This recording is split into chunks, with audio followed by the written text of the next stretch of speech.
those little pumps that they give, you know, shh, shh, shh, shh, pump whenever you want. That's true.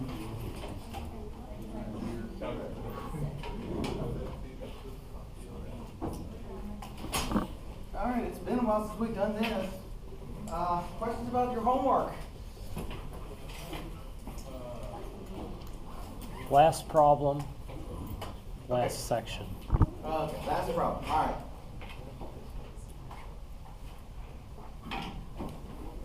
All right, here we go. Oh, cute. All right. A straight piece of conducting wire with mass M and length L is placed on a frictionless incline at an angle of theta from the horizontal. There is a uniform vertical magnetic field G at all points, produced in the arrangement of the magnets shown, produced by an arrangement of magnets not shown in the figure. To keep the wire from sliding down the incline, a voltage source is attached to the ends of the wire, also, by the way, not shown. Okay? When just the right amount of current flows through the wire remains at rest. All right. Determine the magnitude of the current in the wire that will cause the wire to remain at rest. Express your answer in terms of the variables M, theta, L, B, and appropriate constants. Okay? All right, so this is one of those combination problems that combines stuff from this semester with stuff that you forgot from last semester, or 220A, or whenever you took it. Yeah, 5 years ago, or whenever you decided. How many of you took 220A last semester? That's most of them. Okay. And some people didn't. You know, some people didn't. Besides, you had Christmas break and everything to forget all that stuff. So. Yeah, all the holidays, New Year's, and spring break. I mean, you know, it's all gone now. All gone. Well, all. Okay, it's not all gone. Let's just review.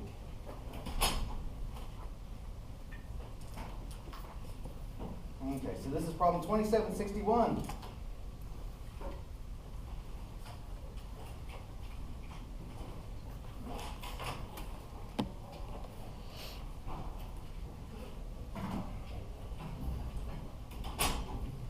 Okay, now the drawing is difficult to reproduce. So I'm not going to reproduce that drawing. Let me go back to the PC here.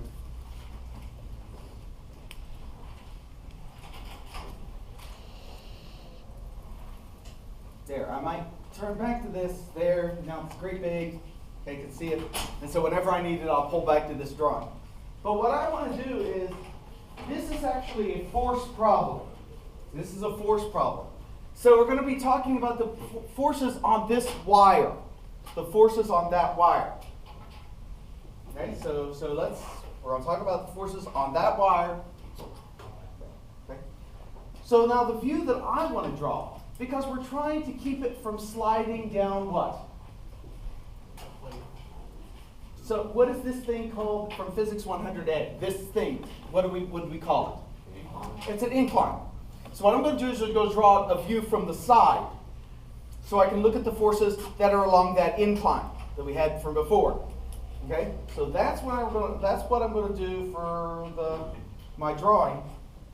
So I'm going to turn this like so. I'm going to draw a side view. Okay. We want to keep in mind, of course, the physical view is what's happening, so we can figure out the direction of certain things that are going on here. Okay, so I've got a wire here that's on an incline, and that incline has an angle theta. And let me look at it. Sorry.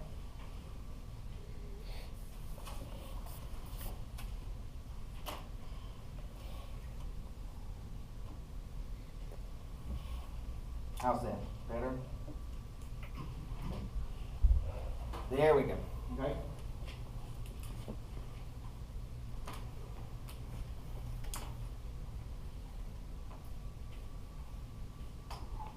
have theta there. All right, now, we want to draw all the forces on that wire.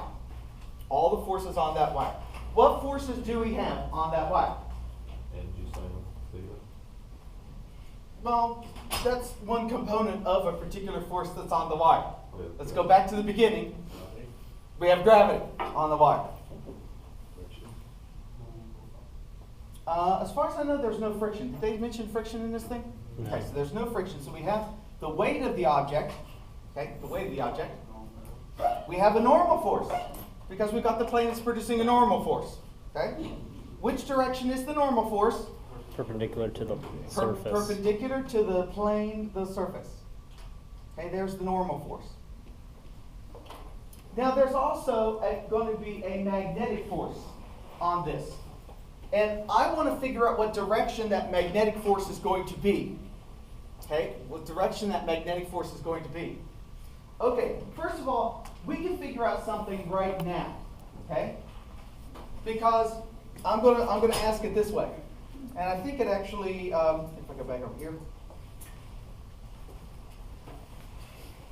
is we want to ask ourselves, what direction does this current need to flow in order to keep that thing? Because if we put current in the wrong way, then the magnetic force is actually going to push it down the incline and not help it stay up.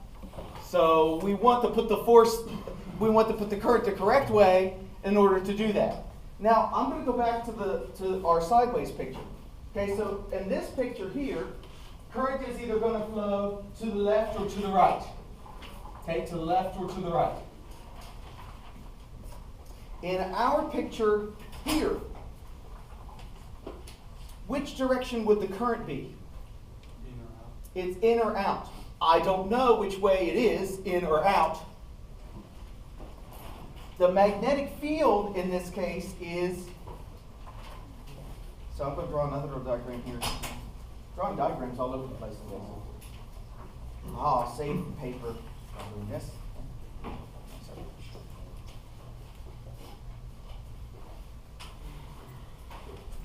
Okay, there's where you go. So our magnetic field is in which direction? Up. So our magnetic field is up. Okay, now let's see if the current is going into the page. If the current is going into the page, what direction would the magnetic force be? Okay, so case one, the current is going in. So somebody tell me which direction the magnetic force would be. Good question. Wasn't the magnetic force parallel to the wire? So it wouldn't be. Can you go to the other picture for 1 second? The other picture? No, no, no. The one I get on the website. This one, oh, or this one here? Yeah. So it says B was parallel to the wire. No. Oh, B is that's B. vertical. Okay. Oh. B is vertical. Vertical. So notice we're looking from this side here. Okay. My bad. Do your fingers curl toward B or towards the force? Toward B. The thumb is the force. Got it. So which way is it? If the current is going in, which way is the force? So for I in, current going into the page, which way is the force? Right. Okay, what's either to the right or to the left? How many say right? Right. How many say left? All right, let's find out. Straight fingers go with the current. So that when you turn them, they're pointed up like this, thumb points Right. right. Right? Right. Right. So the force is to the right. So if it's in, the force is to the right. Is that going to help keep this thing on the incline? Nope. No, it's going to, in fact, it would push it this way, it would push it down the incline. Okay? So, hopefully the other one's going to work, right? Right? Should work, right? So if the current is out, which direction is your force? Left. Okay? Yes. All right, everybody. Okay, everybody now, what direction is the force? Left. Direction of force is left. Okay? And in fact, yes, you could have even guessed that because if you reverse the direction of the current, you essentially reverse the direction of the force. So out is actually take your straight fingers point them out so that when you turn them, they're in the direction of the magnetic field. Thumb points to the left. So that's the direction we want our current to be. So the force is to the left. So now we're going to go back to our force picture, and we're going to draw that magnetic force, knowing that the current is now coming out of the page. We're going to draw that magnetic force to the left.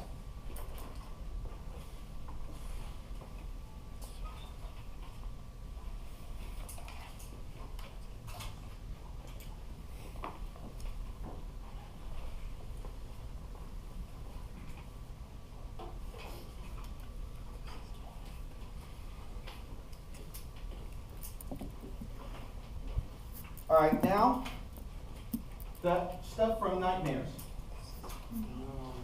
Okay? What do I do to solve for this? I have to use Newton's what? Well, Newton's second law, which of course, you know, this is going to be a specific case of that. It's first law. It's first law. But I'm going to go ahead and say it's Newton's second law is the one we want to use. So for Newton's second law, we say, What would you consider the first law? hold on. Newton's second law says the sum of the forces is equal to the mass times the acceleration. The first law is a special case of this when the acceleration is 0. 0. That's his first law. Okay? And we're going to split it up into appropriate x and y axes. Appropriate x and y axes. What we ask is, if this thing were accelerating, which way would it accelerate?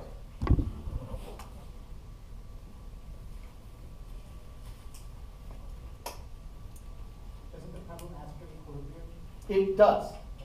But I'm saying, if it were to accelerate, which way? I want to choose a good axis. In the absence of the magnetic field, it would accelerate downward to the right. There you go. It would accelerate downward to the right. Or it's going to accelerate upward to the left. What it's not going to do is fly off the incline. Okay? Or sink into the incline. So we want one of our axes along the incline. That's why I asked myself that question. Okay? So I'll choose my axis along the incline like this. And then the other axis is going to be perpendicular to that.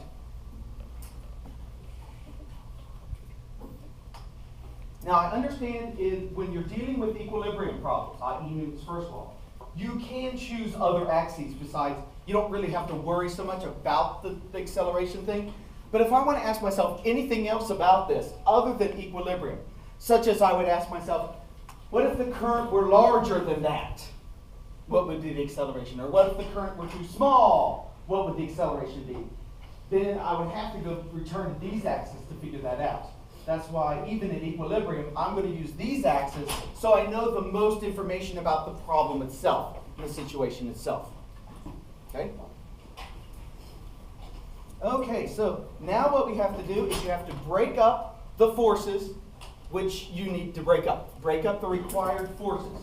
Which forces are we required to break up to split them into those two components? We have to split the gravity. And do we have to split up the other force there? Yeah, the magnetic. The magnetic force. We have to split those two forces.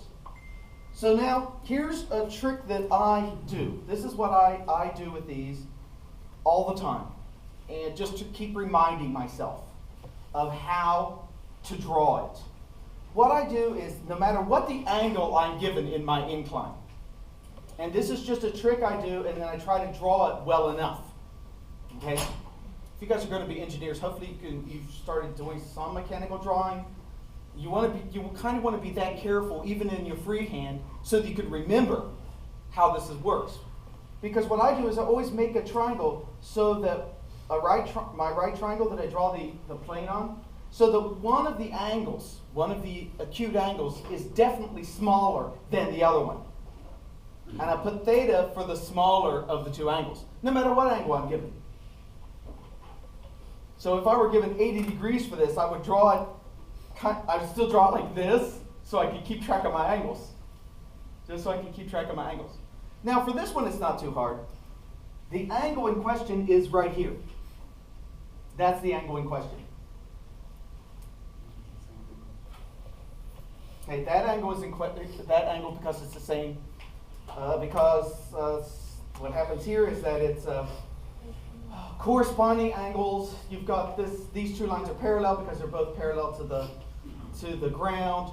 Therefore, these two angles are going to be the same. Two parallel sides, so on a transverse, that's the same. But you can also see from the drawing, oh, that's a smaller angle. There you go, that's the same. So when you split this one up, my FBX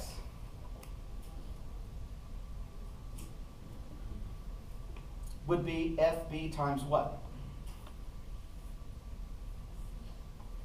And FBY here. Cosine of theta. Yes. So my FBX is equal to FB cos theta. Okay? Everybody see how I did that? So that's the adjacent side. And just in case you forgot that too,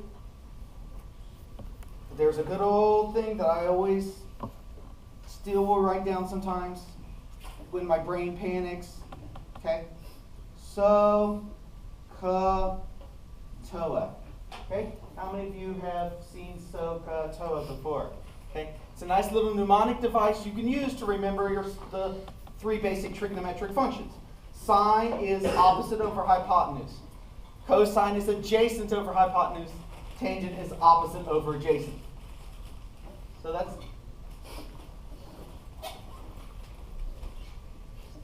So if ever I can't remember, or, because sometimes when you get flustered or, anxious or, just not completely calm, like maybe when you're taking a physics test, these things are nice to be able to just kind of pull out there and say, okay, this is it. Now for this one, it's strange because we draw I'm going to draw the triangle like this, and like so. So this is WY and this is WX. Now where's the angle theta in this diagram? Is it here or here? It's at the top. And if you drew this well enough, you could tell that without using any of those geometry things because you'd see that that's the smaller angle up there. That's why I always draw it like this, so that I'm always reminded when I draw my diagram, oh, that little angle up there is the smaller of the two angles.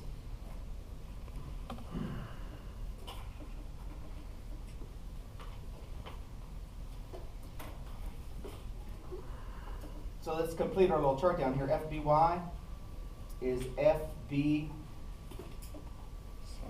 sine of theta. Okay? And WX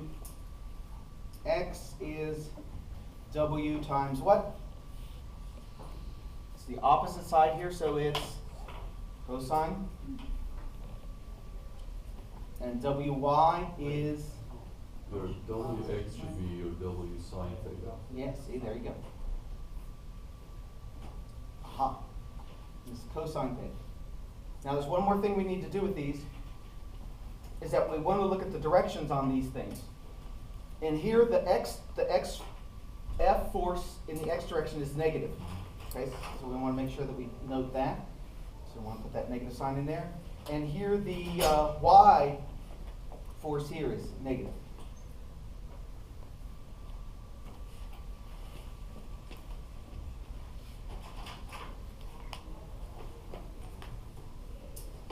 All right.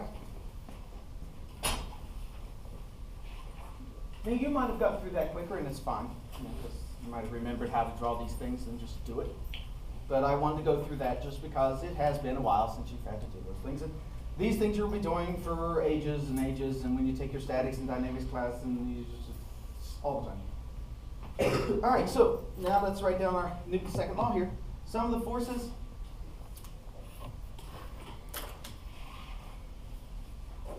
Sum of the forces in the x direction is equal to the mass times the acceleration in the x direction. Because of the way we've chosen our axes, we know that there is no acceleration in the y direction. So this is 0, and the acceleration in the x direction is whatever acceleration you have.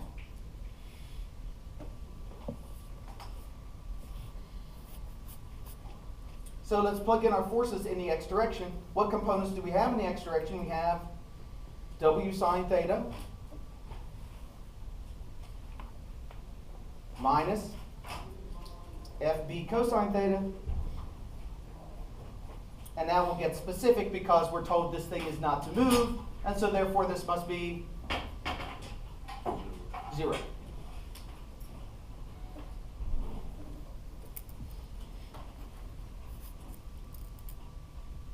Okay, so now we can put the formulas in. We can put the formulas in for the weight and for the magnetic force. All right, so the formula for the weight is what? Somebody MG. mumbled it. mg. mg. It's the weight. It's the weight you've dealt with forever, okay, or for a while now. Okay, now we've got to be careful about this one. Okay, because this is the force on the current. Now, if you recall what that force is, the formula for that force in the magnetic field, we're talking about its magnitude now because we've already taken care of the direction. Okay? It's I, L, B, sine, phi. And there's a reason why I'm glad that your book, at least I hope your book is using sine and phi here. Because what is this phi? It's the angle between what and what? Isn't the normal? No, it has nothing to do with normal. Nothing to do with normal. Between the direction of the current along the length and the magnetic field. So it's the direction of the current along the length and the magnetic field. That's that phi. In other words, it has nothing to do with the theta in the picture.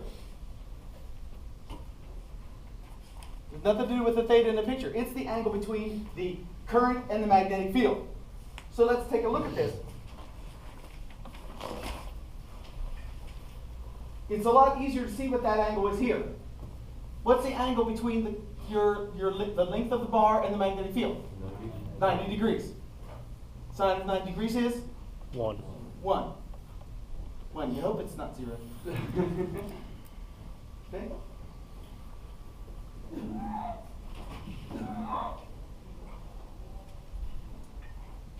Okay, so in terms of the variables that we were given there, the magnitude of the magnetic force is just I times the capital L, because they gave us a capital L, and B. So ILB. So we can put ILB in here.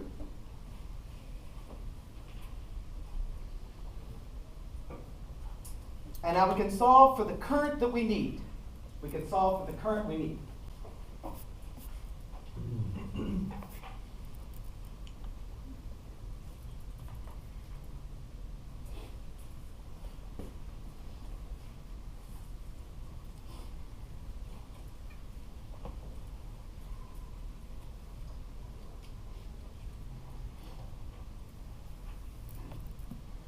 Okay, so we just solved for this in terms of this. I can bring this to the other side. It's going to become negative. Those negative signs are going to cancel out. I'm going to get I equals mg divided by LB multiplied by cosine over sine. Or is it sine over cosine? Sine over cosine. So what is sine over cosine? Yes. Tangent of theta. And so this is what you would plug in terms of M, L, B, theta, and appropriate constants, G. We have to do all that just do that. Yes.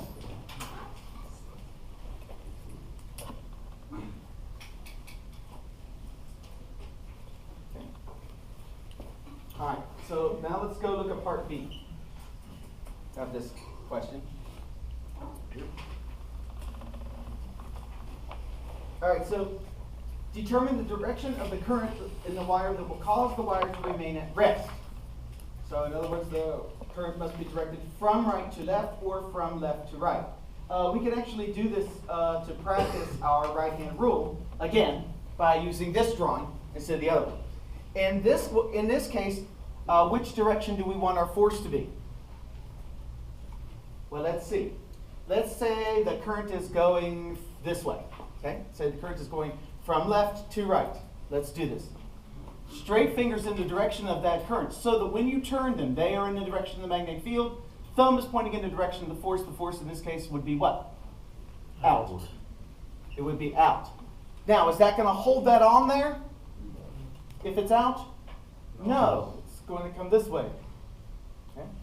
So let's take the current the other way then. Okay, so current this way now. Current has to be this way, so that when you turn it, it's in the direction of the magnetic field. Notice the thumb is now pointing in. That is what's going to be holding it on. So it wants to go from left to right. From left to right. So the current wire must be directed from left to right. No.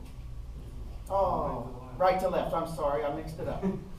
I mixed up my right and left after all that. All right, here we go. Now it says, in addition, viewing the wire from left-hand end, show a free body diagram of all the forces acting on the wire. That's the one that I did right here. This is your free body diagram of all the forces acting on the wire. So you want to use the force. The magnetic force would be directed to the left. The weight is directed straight down, and the normal force is directed upward, such as this. And I'm not sure exactly how they're grading this, but I do know that It's wrong, not grading. unlabeled It's not vector. the same thing. Never include unlabeled vector, by the way. Let me try this here. Let me go back to the document. Okay, so mg must be going straight down like, whoops, sorry. So I want mg to go straight down like so. Okay. Magnetic force this way, straight this way.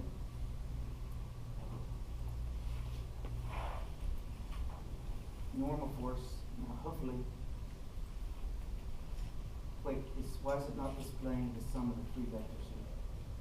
I need you to display the sum of these three vectors here. Right? Can't I have you display the vector sum? No. Why aren't you displaying the vector sum for me? You know that if I had you display the vector sum, that would really help me out. Why are you not helping me out? But the only way. Okay, so the only thing that you can do here is to do attributes, And it doesn't even let you do and that. it doesn't give you attributes.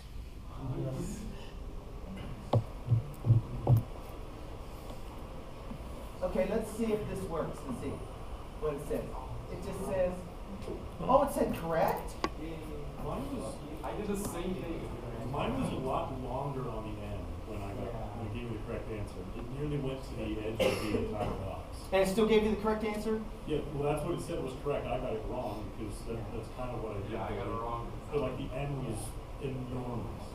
Good choice of only weight. I have, okay, So I had the directions right. Just the numbers.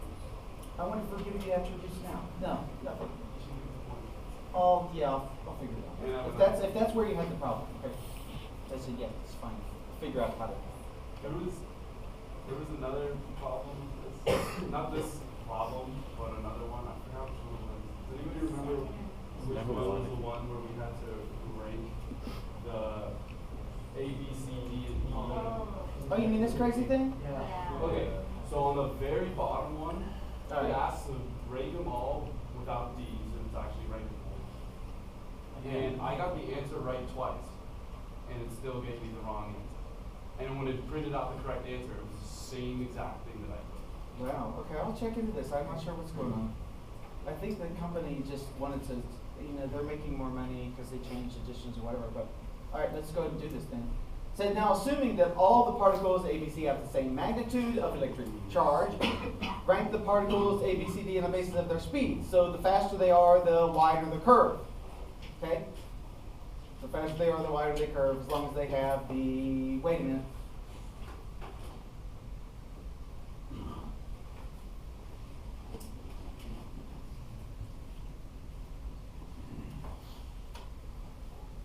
But it doesn't tell you their mass, does it? No. Or are you assuming both here? Because up here, The top one's you don't know the mass. The last one it says that. Equal. This one you couldn't. They're all equal. And so you put answers undeterminable. Yeah. all right, hang on. Which particle fitting is neutral? This one's in there, fine.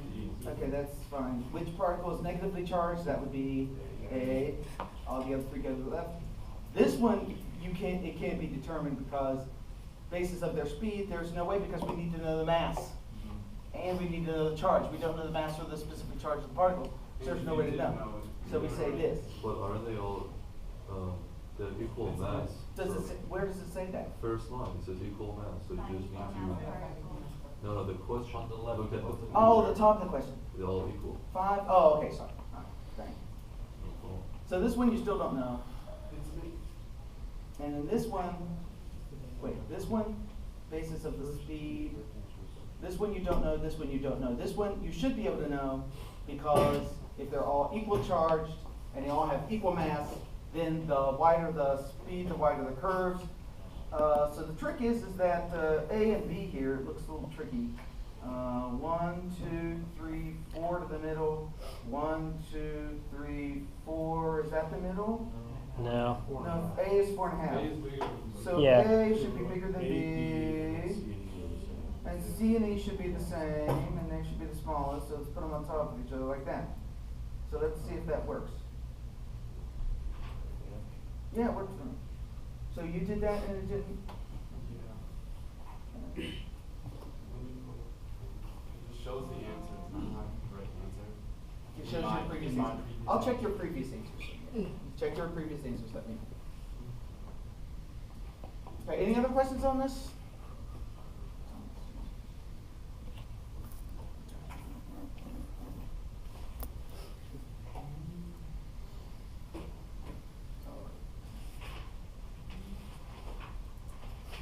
No, it's telling me I did the second one.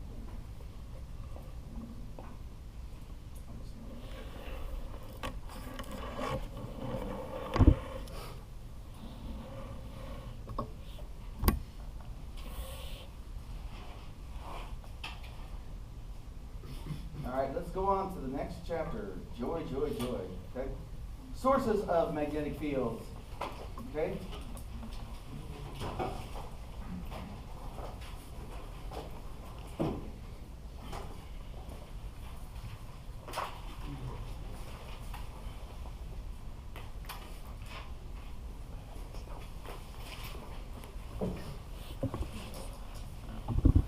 All right.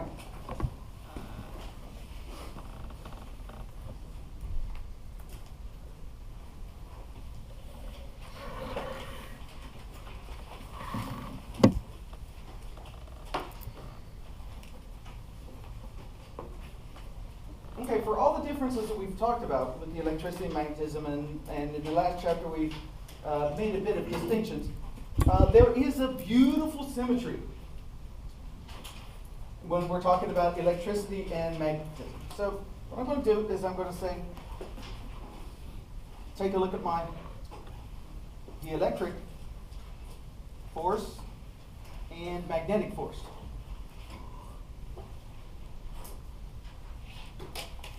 Okay, so there's forces here, electric and magnetic forces. Okay, the electric, sorry, we're talking about fields. Okay. The electric field is created by and what it acts on. Okay? Now, very beginning of the semester, we talked about what creates an electric field. What creates an electric field? For the charge. Thank you.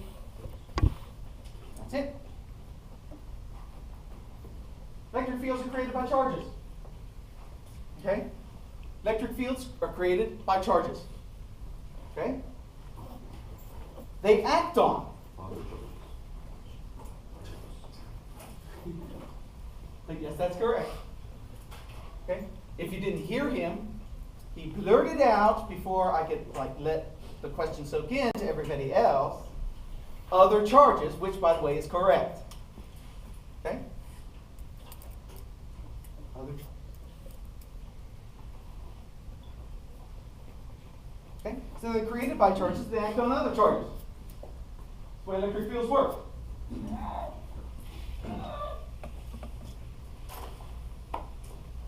Okay, so with the magnetic fields, okay? Well, we don't know what created because we didn't start there. See, for the electric field, we started with what created. Now, what we did is we looked at what do magnetic fields act on. What do they act on? Runic metals. Related to charges. What do those charges have to do in order to get the magnetic field to act on them? They have to move. Okay? So, what it acts on? Moving charges. Acts on moving charges.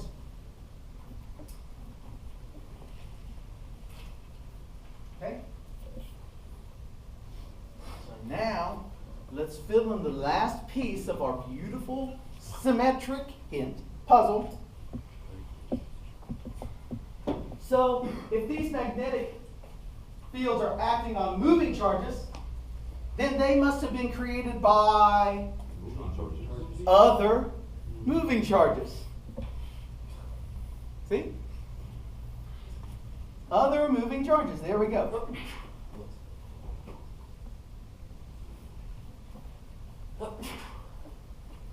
There you go. So electric fields are created by charges and act on charges.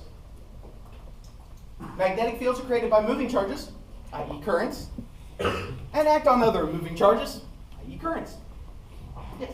So in a magnet that's static and there's no currents in it, what's causing the magnetic field to go on? We'll get there. We will get there. Okay? Because there are charges and they are moving. We just don't see them. Or we just don't notice that as a current. Like this. All right, so I kind of like the place where this book starts in terms of what it gives you a formula that I was never really given. Basically, we're talking about the magnetic field created by a moving charge. You have a moving charge, a charge that's moving. So you have a Q moving with a velocity v vector, and we have some point where we're going to be looking at the magnetic field from that charge. So I'm going to be looking at this point over here. It's called a point P. We're going to define the vector R as being the vector from the charge to the point P where we're looking. From the charge to the point P where we're looking. And once again, I'm going to tie this back into the electric field.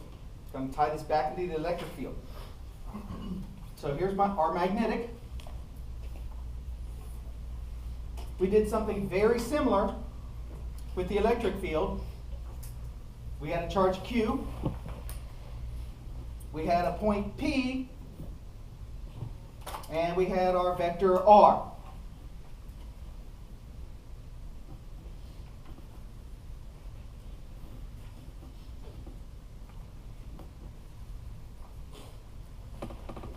So now what I'm going to do is we're going to look at the equations for the electric and magnetic fields created by these two types of charges.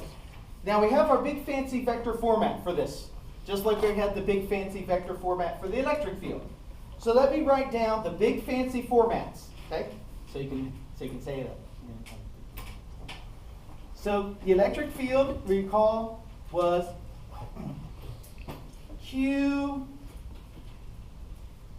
over, I have to get really fancy here, 4 pi epsilon naught r squared in the r hat direction, which means that it either pointed away from the charge or toward the charge.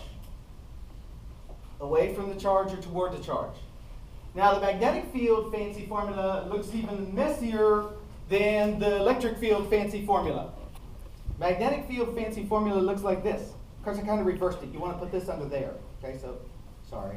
Kind of messed this goes over there, okay? In your, because, all right. Magnetic fancy force formula looks like this. Mu naught over 4 pi. Aha, we got a new constant. Got a new constant. Mu naught. Q V V vector cross r hat divided by r squared.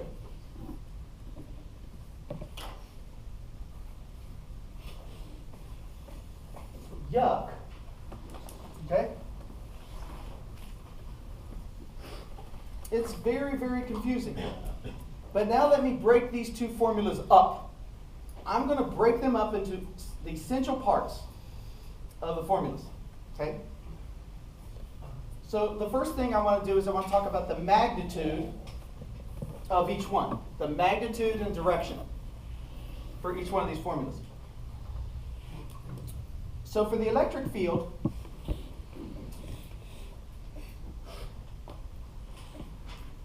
there are 3 parts I'm going to see. Constants. Then we're going to talk about the magnitude. And then the direction.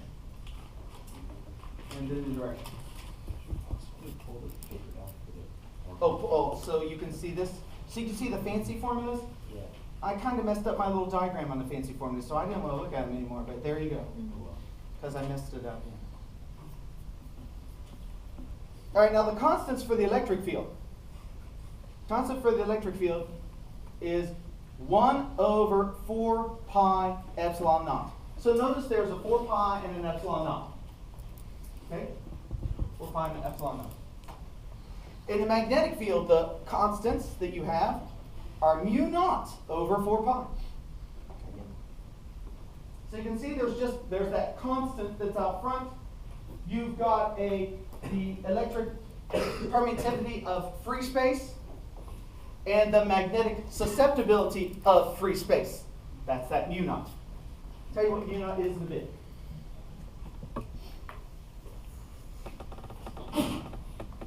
We have the essential nature of the force, which for the electric field is Q divided by R squared. In other words, it depends on what the charge is and how far you are away from it, and that dependence is squared. So it's a 1 over R squared force.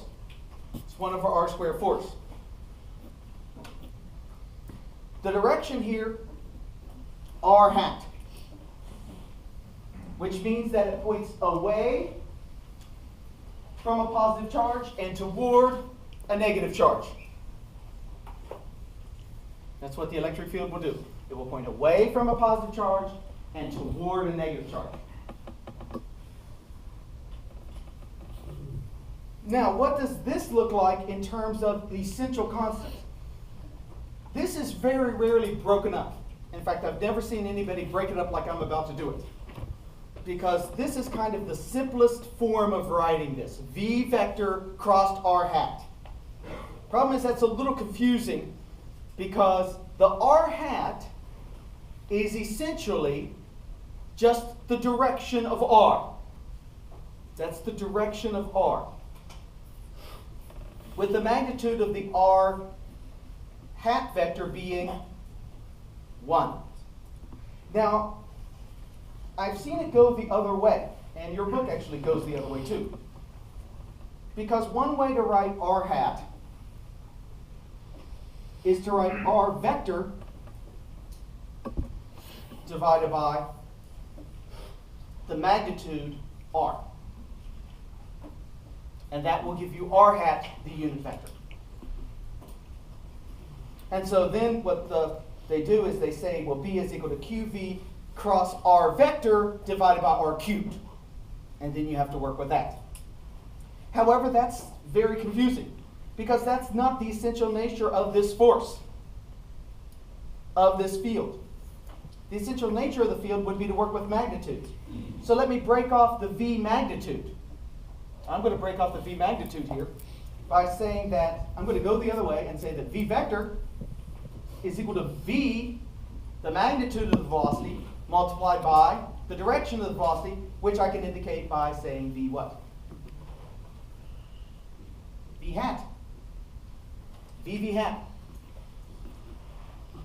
V hat. So now we can look at the essential variables here. So it's QV, where V now is the speed, just the magnitude of that velocity, divided by R squared. So notice that there you go. Now we see it. This is also an R squared dependence. See, it was hidden in all that little vector stuff, but it's still an R squared dependence. Still an R squared dependence. Let's just say it as the electric field.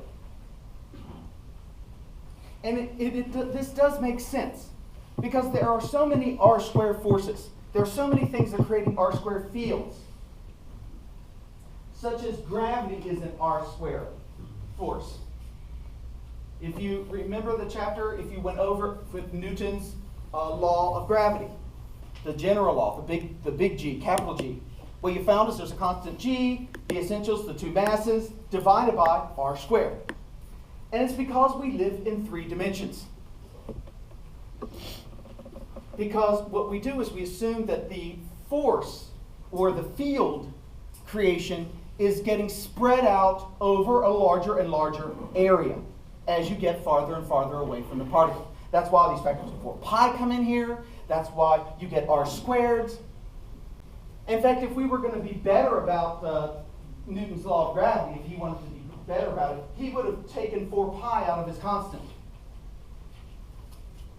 He would have taken 4 pi out of his constant, so he'd have a 4 pi there to go with the R square, because then that's the surface area of your sphere they're expanding out from. By the time, of course, they made these laws, they had that in mind, and that's why you see all this 4 pi epsilon naught and 4 pi R squared here. See, there's 4 pi's. Now the direction here, still tricky, but it's V hat cross R hat.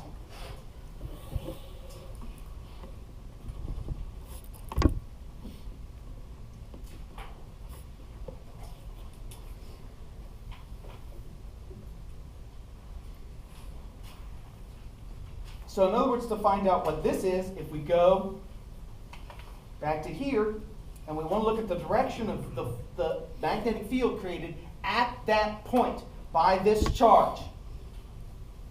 Put my straight fingers in the direction of the velocity so that when they turn, they're in the direction of that radius.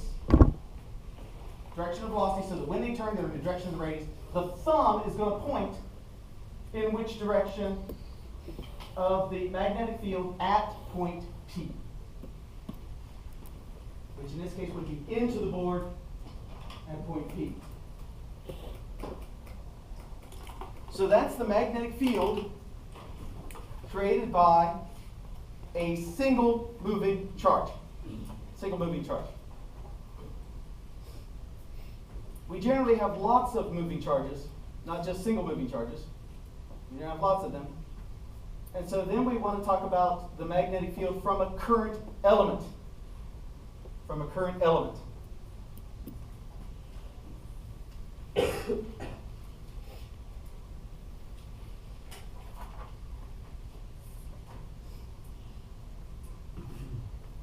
So what we do then is we say, okay, we're going to replace this QV with a current flowing along a small piece of length. So I have a current that's I.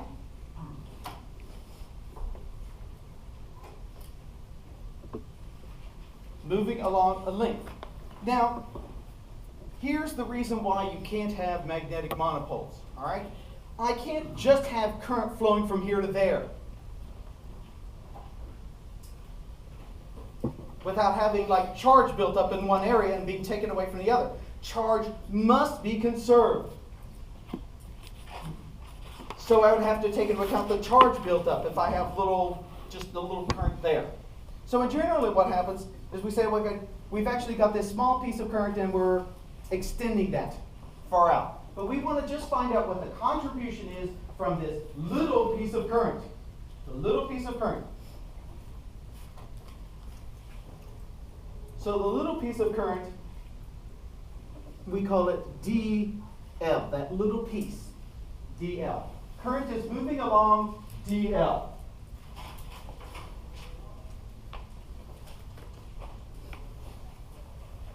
And now, if we recall the fancy formula from before, the current times the length takes place of the Q times V. The current times length takes place of the QV. So what we get is we get a log dB, the small contribution to the magnetic field at a point P, that is ROA, from this, is equal to mu naught over 4 pi multiplied by I dl vector cross r hat divided by r squared.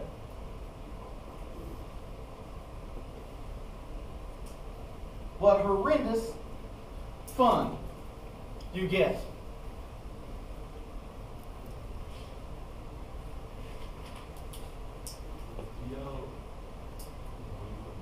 DL is the length of the little piece, the tiny piece. And so what you would do with this law would be to integrate it to find the magnetic field. You want to integrate it over all your pieces of moving, all your little pieces of current to find the magnetic field. All right, so we want to look at current and magnetic field lines as your book tells us to do, but then they don't tell you to do it, which is just strange, okay? So you talk about current and magnetic field lines. I wish I could draw three-dimensional for you. Okay. All right, let's take a look at the direction of it. I'm going to say I've got a very, very long wire so that all of the current is moving upward. Okay, so this is my long wire, and I'm going to look at how the magnetic field behaves in the region around that wire in terms of direction. And I'm going to draw a 3D perspective drawing. I know I'm not very good at it, but I kind of have to, okay? So I'm going to come, so this point is to the right of it. There's a point back behind it. There's a point over here, and there's a point kind of in front. So I would draw a dotted line around here, and I'm looking at these 4 points, okay? So if I'm in front of it, okay? So what I do is I need to do this cross this. So I need to do current direction crossed with that R vector, come out in front of it. Which way in front of this does it point? To the right. So in front of it, it points to the right. Okay, if we go to this side, I need to do I cross this vector to find out what direction it points over here. So on the right side, which direction does it point? Back and into the page, or back into this, my little back, okay? Now I'm behind it. This point is behind it. The left. But yes, okay? So I take V cross R. I'm pointing to the left back here.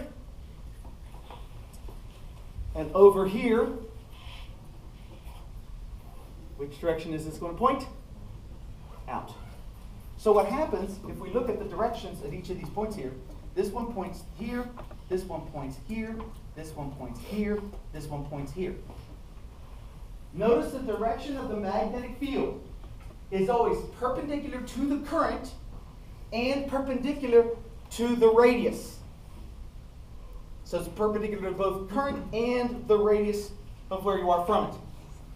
So what ends up happening is that the magnetic field from any current is always going to loop around that current. The magnetic field from any current will loop around that current. Now there's an easier way than doing that I cross R thing every time. Because we would do that so much, we've developed a kind of a secondary right-hand rule to use when you're creating magnetic fields. And this one is a bit simpler. You take your thumb, you stick it in the direction of the current. Your fingers are going to circle around as the magnetic loops do. So your fingers will circle around in the same sense as the magnetic field does. Okay? That's what's going to happen. Okay? And so what you get for other points is basically it makes concentric circles around that current. So in other words, if I were to draw other magnetic field lines in this, I'd have concentric circles, going around that current loop. Current. So around any current, the magnetic field is going to make concentric circles. All right, so now let's take on our example of integrating. Integrating. With integrating methods here.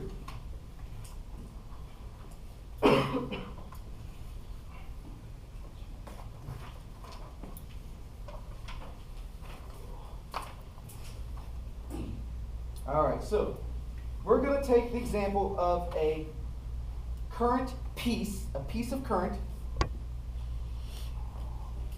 with a finite length L. And we're going to be looking at the magnetic field right at the center of it. So the point P is a distance, we're told is a distance of x away. That's x away. And we're going to be looking at a little piece. This is our R vector. That's our R vector. The little piece of current is up here. I have current, and this is my little dl. It's my little dl. And the direction of dl vector is straight up along with the current. That's my R vector. This is x, and this is then y. So now what I want to do is I want to, and this thing is length, what length is it? Oh, cute. Fine. They made it a length 2a. They made it length 2a, which means that I can put a negative a here and from to a up there. Now the trick is when I write down my formula for this, okay, I write down my fancy, where's my fancy thing go? Okay. My fancy thing that says dB is equal to mu naught over 4 pi I dl cross with r hat vector divided by r squared. And this is where a lot of times they'll use the r vector over r cubed, just because it's a little easier to deal with when you're working with it. There are several ways to do this. You can substitute for trigonometric functions and things like that. What I want you guys to be able to recognize is how to plug in for each of these formulas here. The reason why we can't keep this r hat as itself is because unfortunately that is going to keep changing as we move along the wire. So the direction of r hat would keep changing. However, we luck out because no matter what we do with it, this cross product will always end up being in the same direction. Because I cross this, or I cross this, or I cross this, or I cross this, I cross that. As long as we're on the right side of this thing, this will be the same. Because notice when I'm bending my fingers to the right side, after going up in the direction of the current, my thumb is always pointing down. I'll show you. Okay? So here I do the song of this, song of this, song of this. No matter where I am when I point to P, my fingers are pointing down. Yay.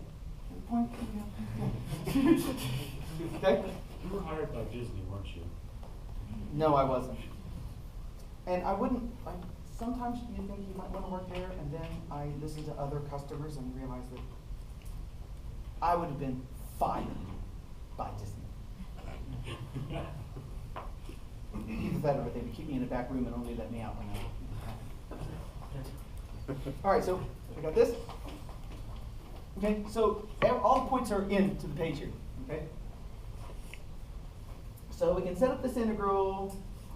In this case, you want to change everything back into x, y, z coordinates. So you want to put everything in terms of x, y, z. And so what ends up happening is that you do all that, and what you get is that b is equal to, because the sine of that angle is going to keep changing, and so you want to keep doing that. So u naught over 4 pi multiplied by the integral from minus a to a. Notice I'm not paying that much attention to this. Oh, I forgot the I comes out because it's constant for the whole thing. So the sine of theta keeps changing, so it's x dy. And so you get the other half of this from the sine of that angle between the cross product over to the 3/2 power. You're integrating over dy.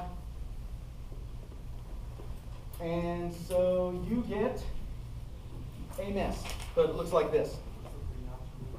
The 3/2 comes because x over x squared plus y squared is that vector cross product here. Because remember, the cross product depends on the sine of the angle between the L and the R. That does change. So the direction's always in, but that sine of theta changes. Okay? So that's where you get it. So we come over here. Oops. Integrate this. Notice I'm not thinking it's that important, obviously, right? So u naught I over 4 pi. And the only reason why I'm really going over this is because one of the homework problems asks you to do it. 2a divided by the square root of x squared, x. Okay, x, that's fine. Multiplied by x squared plus a squared.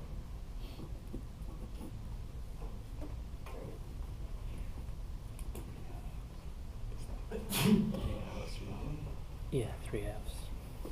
Okay, so this is for finite. So finite wire of length 2a. Finite wire of length 2a. Okay. All right, now there's two limits that we can look at here. Two limits that we look at here. Well, actually one. It's going to be interesting. Notice that if the x is very, very small. So if x is very, very small, this then looks like a long straight wire. Very long wire. Okay? So for x very, very small, x much, much smaller than a,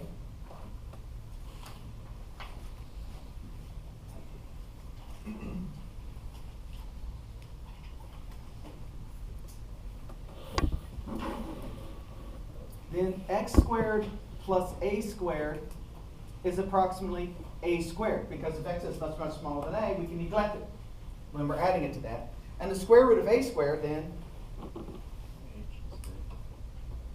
would be a, and then this a cancels out the a in the numerator. If I'm looking at a long, long wire, then I don't need to worry about what direction is x or y anymore. X is just simply then the distance from the wire itself. And so we replace it with r, where r is the distance from the wire. So for a long wire, long straight wire,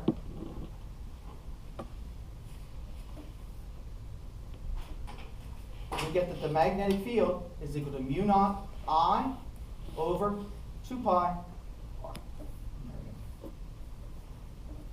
And that's the magnetic field produced by a long straight wire.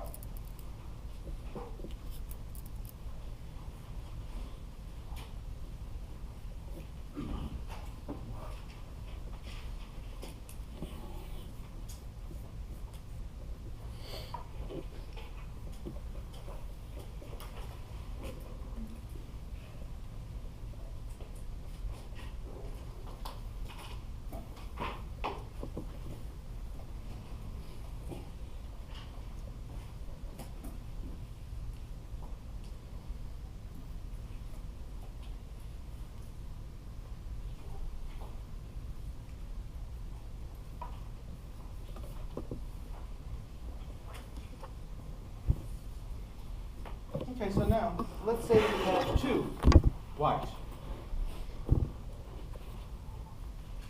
Wire on the left side is I1. Wire on the right side is I2.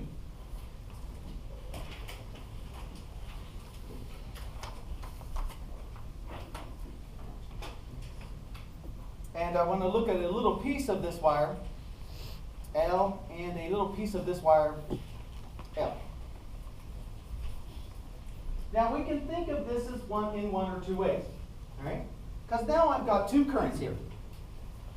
We can think of this as one current generating the magnetic field, and that other current is then going to feel a force from that first current, from the first magnetic field. Or we could reverse it and say the second wire is generating the magnetic field and thus producing a force on the first wire. I'm going to go over, assuming the first wire is generating the magnetic field, and then that second wire is feeling force from it. I will leave it to do for your betterment to go through the process in the other way, having the second wire produce the magnetic field that the first wire then feels. It's just like two charges with Coulomb's law. Just because we generally say, well, what's the force on this charge I've placed in this electric field?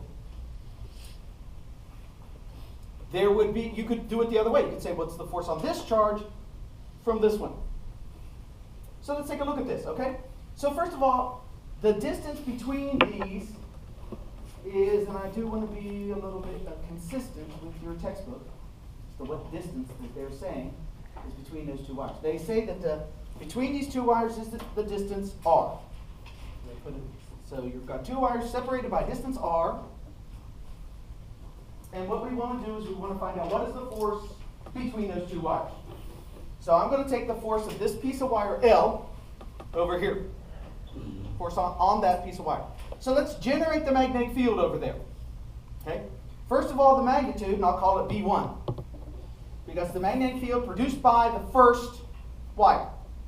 That's equal to mu naught I1 divided by 2 pi times the R. Because if I'm going to generate it over here, the distance is R. So I put R in for the distance. This is I1 is generating that magnetic field over here.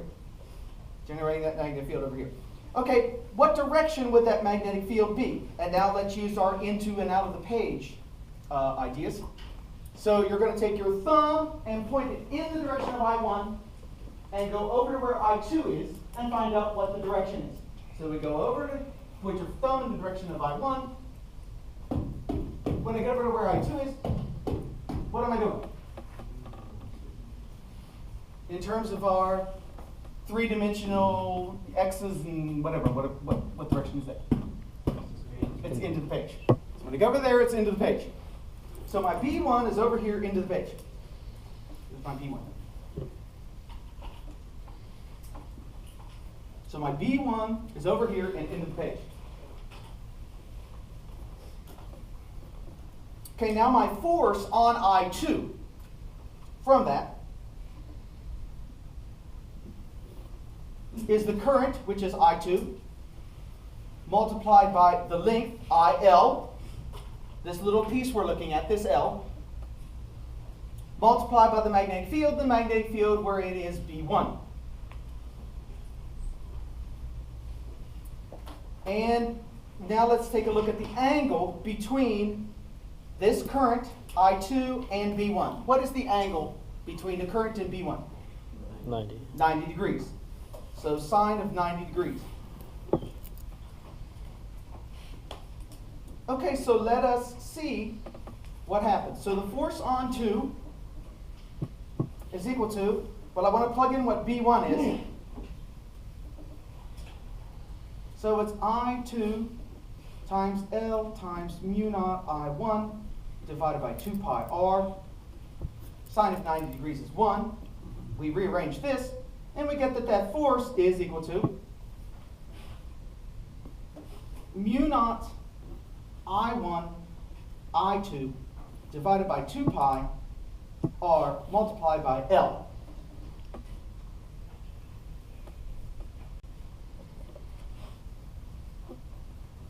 We have a bit of a problem with this.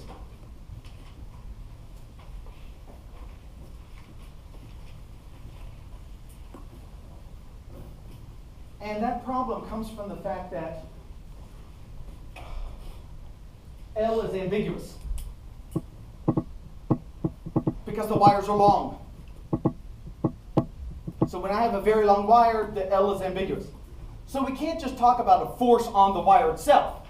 Because if I talked about the force on the whole wire, well, this is supposed to be infinitely long wire in theory, right? So infinite force, divided by an infinite length of mass. So we can't talk about that. But what we can talk about is the force per unit length. The force per unit length on that wire is mu naught I1, I2 divided by 2 pi R. Now let's take a look at the direction of that force on wire 2.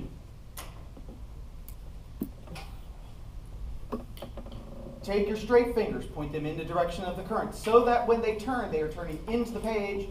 The force on wire number 2 is to the left.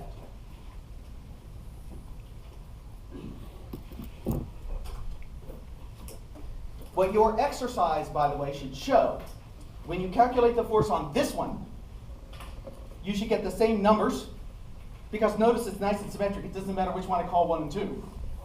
And which way do you think it would be? To the right. To the right, toward the other one. In other words, Newton's third law still applies here. You get equal and opposite forces. Get equal and opposite forces.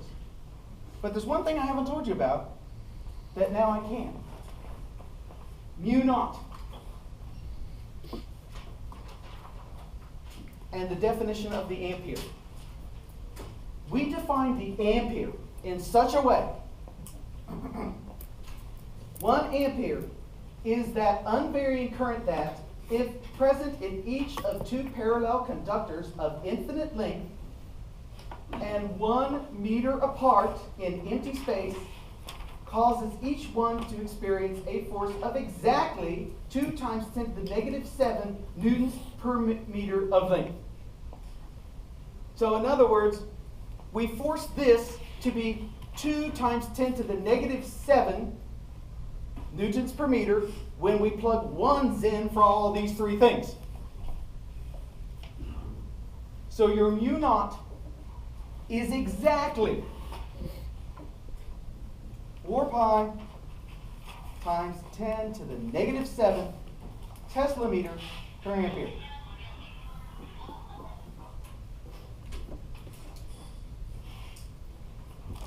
Exactly.